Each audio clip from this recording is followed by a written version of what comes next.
नमस्कार। कभी सोचा है कि हमारी राजनीतिक राय क्या सच में पूरी तरह हमारी अपनी होती है?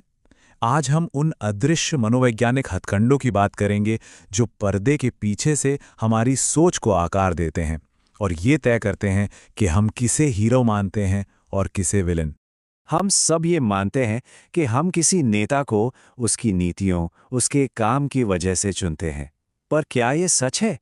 या फिर हमारी पसंद नापसंद, भावनाओं, कहानियों और कुछ ऐसे गहरे मनोवैज्ञानिक ट्रिगर्स पर टिकी हैं, जिन्हें हम अक्सर पहचान भी नहीं पाते?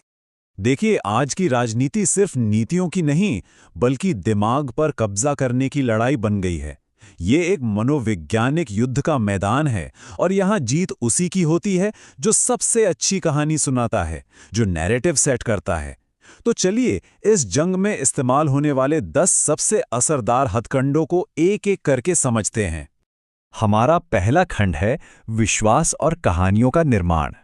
इसमें हम उन तकनीकों को देखेंगे जिनका इस्तेमाल एक खास तरह की राजनीतिक हकीकत को गढ़ने के लिए किया जाता है। पहली तकनीक है नंबर 41, राजनीतिक मिथक निर्माण। इसमें होता यह है कि एक नेता की जिंदगी की साधारण घटनाओं को भी बहुत महान बनाकर पेश किया जाता है। जैसे एक कहानी कि कैसे कोई नेता बचपन में मीलों पैदल चलकर स्कूल जाता था। इससे उनके संघर्ष और हिम्मत के प्रतीक के तौर पर बार बार सुनाया जाता है। इसके पीछे की साइकोलॉजी ये है कि ये हमारे मन में हीरो की छवि को एक्टिवेट कर देता है और हम उन्हें एक आम इंसान नहीं बल्कि एक मसीहा के रूप में देखने लगते हैं। अगली तकनीक नंबर 42 है रणनीतिक चैरिटी। जैसा कि आप इन 3 स्टेप्स में देख सकते हैं, ये सिर्फ लोगों की मदद करने के बारे में नहीं है। पहले कोई कल्याण का काम किया जाता है, फिर ये सुनिश्चित किया जाता है कि मीडिया उसे खूब कवर करे, और आखिर में इसका मकसद होता है वोटर्स के मन में एक आसान और वफादारी की भावना पैदा करना। ये पारस्परिकता सिद्धांत पर काम करता है। मतलब जब कोई हमारे लिए कुछ करता है तो हम उसका बदला चुकाने के लिए मजबूर महसूस करते हैं, और यहां बदला वोट के रूप में चुकाया जाता है। तकनीक नंबर 43 है सूचना की बाढ़। इसका मकसद आपको जानकारी देना नहीं, बल्कि कंफ्यूज करना और थका देना है। जब सोशल मीडिया और न्यूज़ में हर तरफ से एक दूसरे से अलग खबरें और दावे आते हैं, तो हमारा दिमाग कॉग्निटिव ओवरलोड का शिकार हो जाता है। यानी सच और झूठ में फ़र्क करना इतना मुश्किल हो जाता है कि हम सोचना समझना ही बंद कर देते हैं और जो कहानी सबसे ज़्यादा दोहराई जाती है उसे ही सच मान लेते हैं। अब आते हैं तकनीक नंबर 44 पर, चयनात्मक स्मृति की राजनीति।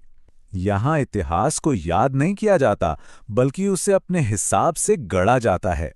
जैसा कि स्लाइड में दिखाया गया है, इतिहास के कुछ पन्नों को जानबूझकर खूब चमकाया जाता है, जबकि कुछ दूसरे पन्नों को पूरी तरह से भुला दिया जाता है।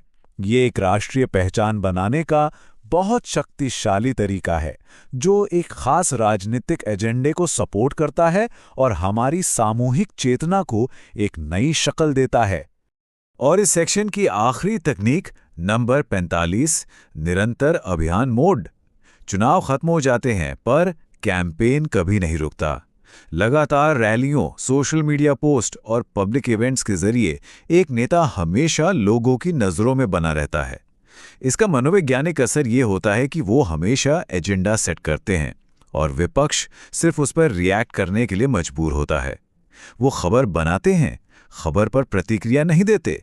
अब आते हैं हमारे दूसरे खंड पर, सहमति और नियंत्रण का निर्माण। अगर पहले खंड में हकीकत को गढ़ना की बात थी, तो अब हम उन तकनीकों को देखेंगे जो उस गढ़ी हुई हकीकत के आधार पर लोगों की सहमति को कंट्रोल और डायरेक्ट करती हैं। तकनीक नंबर 46 है निर्मित संकट। यहाँ जैसा कि स्लाइड में दिखाया गया है, देश के लिए बहुत बड़ा खतरा है जैसी नाटकीय भाषा का इस्तेमाल करके छोटे मोटे मुद्दों को भी राष्ट्रीय आपातकाल बना दिया जाता है। देखिए, डर एक बहुत शक्तिशाली मोटिवेटर है। जब लोगों को लगता है कि उनकी सुरक्षा खतरे में है, तो वो लॉजिकल सोच को छोड़कर एक मजबूत नेता के पीछे एकजुट हो जाते हैं। अगली तकनीक है नंबर 47, भावनात्मक प्रतीकवाद। प्रतीक यानी सिंबल शब्दों से कहीं ज्यादा ताकतवर होते हैं। राष्ट्रीय ध्वज हो या कोई ऐतिहासिक स्मारक, ये चीजें तर्क को बाईपास करके सीधे हमारी भावनाओं से जुड़ती हैं। मनोवैज्ञानिक भाषा में इसे अफेक्ट ह्यूरिस्टिक कहते हैं, जहां हम अपने फैसले तथ्यों के आधार पर नहीं बल्कि अपनी भावनाओं के आधार पर लेते हैं। तकनीक नंबर 48 है इको चेंबर का निर्माण। ये आज के डिजिटल युग का शायद सबसे शक्तिशाली हथियार है। जैसा कि आप इस चार्ट में देख सकते हैं, सोशल मीडिया एल्गोरिदम हमें एक ऐसे बुलबुले में डाल देते हैं जहां हमें 90% से ज़्यादा वही जानकारी मिलती है जो हमारे विचारों से मिलती जुलती हो। इसका नतीजा कन्फर्मेशन बायस को बढ़ावा मिलता है। जब हमें कभी अपने से अलग विचार सुनने को ही नहीं मिलते तो ध्रुवीकरण बढ़ता है और हम और भी ज़्यादा कट्टर हो जाते हैं। अब है तकनीक नंबर 49, वफादारी इनाम प्रणाली। यहां सीधा सा हिसाब है। वफादारी को राजनीतिक पदों, प्रभाव और पहुंच के रूप में पुरस्कृत किया जाता है। ये एक बहुत शक्तिशाली मोटिवेशन सिस्टम बनाता है।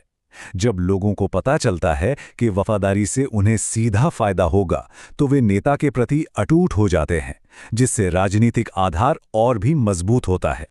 और हमारी आखिरी तकनीक नंबर 50 है, मनोवैज्ञानिक थकान की रणनीति। जब जनता पर लगातार झगड़ों और विवादों की बौछार की जाती है, तो वे मानसिक रूप से बुरी तरह थक जाते हैं। इस थकान की हालत में लोग मुश्किल मुद्दों से बचने लगते हैं। वो शांति के लिए किसी भी आसान समाधान को स्वीकार करने को तैयार हो जाते हैं, सिर्फ इसलिए क्योंकि अब वो और बहस नहीं करना चाहते। तो इन सभी तकनीकों को जानने के बाद सवाल ये उठता है कि एक आम नागरिक के तौर पर हम कर क्या सकते हैं? इसका जवाब हमारे अपने सोचने के तरीके में ही छिपा है। देखिए, एक लोकतंत्र में नागरिक की जागरूकता ही सबसे बड़ा बचाव है, सबसे बड़ा हथियार है। तो ये रही आपकी रक्षा के लिए एक टूल किट। सबसे पहले जो कहानी आपको सुनाई जा रही है, उस पर सवाल उठाइए। पूछिए कि इस कहानी से फायदा किसका हो रहा है। दूसरा, अपनी जानकारी को कई अलग अलग सोर्स से वेरीफाई करें, खासकर उन सोर्स से जो आपके विचारों को चुनौती देते हों। तीसरा, अपनी भावनाओं को पहचानिए। जब आपको बहुत गुस्सा या डर महसूस हो, तो एक पल रुककर सोचिए कि क्या आपको जानबूझकर उकसाया जा रहा है। और आखिर में, अपने से अलग विचारों को भी खोजिए और सुनिए। ये मुश्किल हो सकता है, पर अपने इको चैम्बर को तोड़ने का यही एकमात्र तरीका है। अंत में बस ये याद रखिए, राजनीति के इस मनोवैज्ञानिक युद्ध क्षेत्र में क्रिटिकल थिंकिंग यानी आलोचनात्मक सोच सिर्फ एक स्किल नहीं है, ये लोकतांत्रिक आत्मरक्षा का एक काम है। इन तकनीकों को समझना हमें सिर्फ एक दर्शक होने से बचाता है और हमें एक जानकार और मजबूत नागरिक बनाता है।